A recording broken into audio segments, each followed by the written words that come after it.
Hello mga Mima! Ayan, isang magandang tanghali po sa ating lahat. At sa video ito mga Mima ay kauwi ko lang at bumili ako nitong karni ng manok. Tapos meron din tayo ditong mga gulay.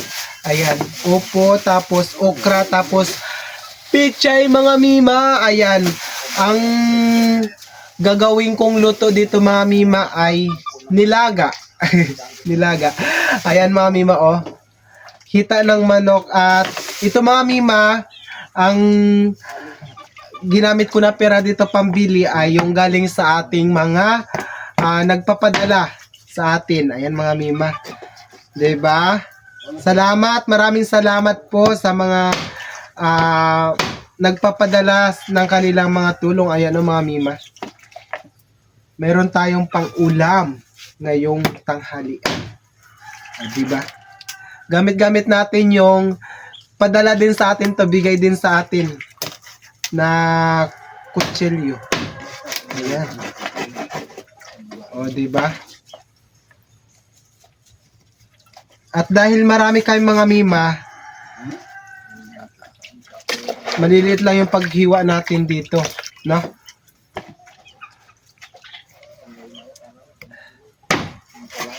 Ayan, maghiwa lang muna ako mga Mima ha. At pagkatapos ko dito ay ito na naman na isusunod natin itong mga gulay-gulay na yan. Diba?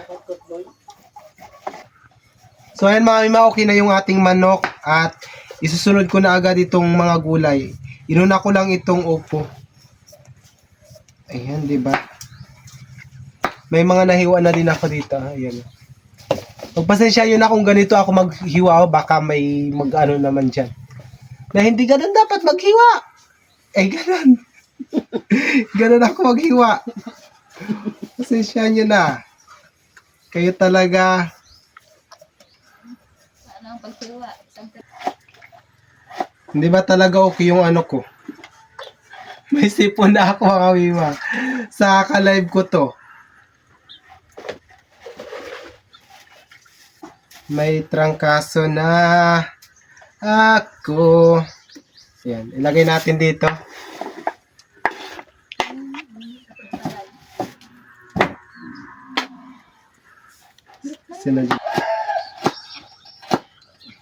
So ayan mga Mima, okay na itong ating mga gulay at dito nga ay naggagayat na ako nitong sibuyas. O diba?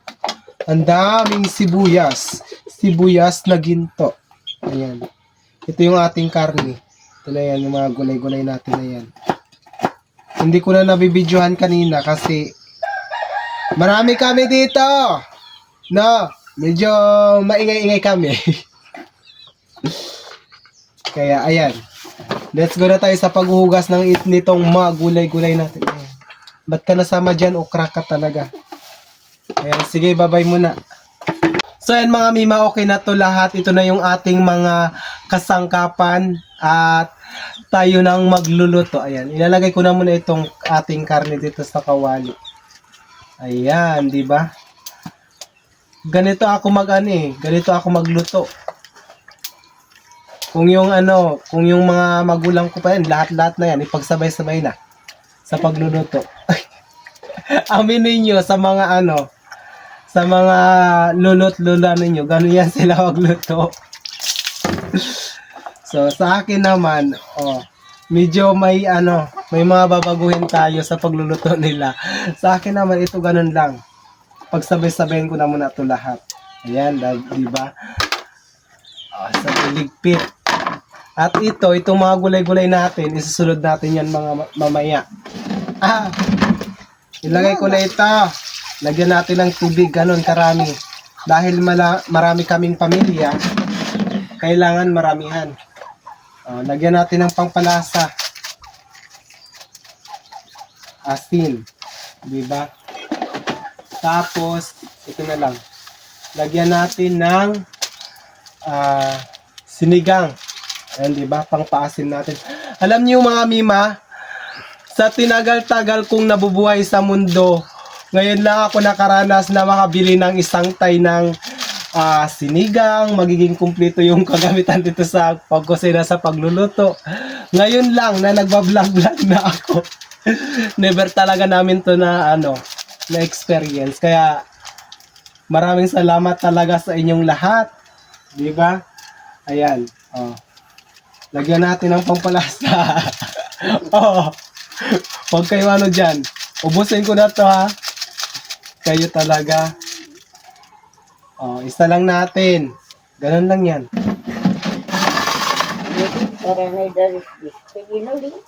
Diba?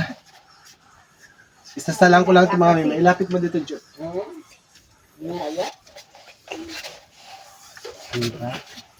Kaso, itong ating Ayan mga mima, okay na to at ilalagay na natin itong upo. Tapos dito na din yung tangkay ng ating pichay. Ayan mga mima, ilapit mo dito dyan dali. Ayan, diba? Lagay ko na yan agad dyan, lahat. Kapahuli ko tong ating itong ating dahon ng pichay kasi mabilis lang yan maluto. Ilalagay ko na din agad itong ating okra. Ayan, diba? Halo-haloin natin. Oh. Ayan. Balik mo na doon, John. Ano yan? Ayan, diba? Ayan mga may mahihulog natin to mamaya pag papakuluan lang natin to ng saglit lang. Yung medyo, na siya. Malambot na yung ating gulay, no? Ayan, takpan ko lang muna yan. So ayan mga mima, okay na to at ilalagay ko na itong ating dahon ng pichay. Ayan. Diba?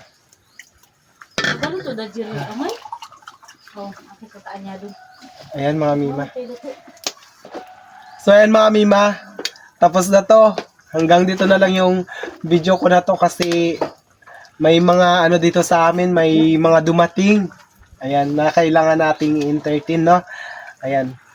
Tikman ko muna kung masarap na ba to. Sarap. So ayan, hanggang dito na lang yung video ko na ito mga mima. Maraming salamat po sa inyong walang sawang pagsuporta at pagmamahal sa akin. Sa mga hindi pa pala nakapalo sa akin doon sa aking new page, ayan, pakipalo na ako mga mima. Ayan, ito yung aking page na yan. Ayan, ilalagay ko yan dyan. Diba? Ipalo nyo na ako dyan. Ayan. Maraming salamat po sa inyong lahat. Magpapaalam na po ako and bye-bye na po.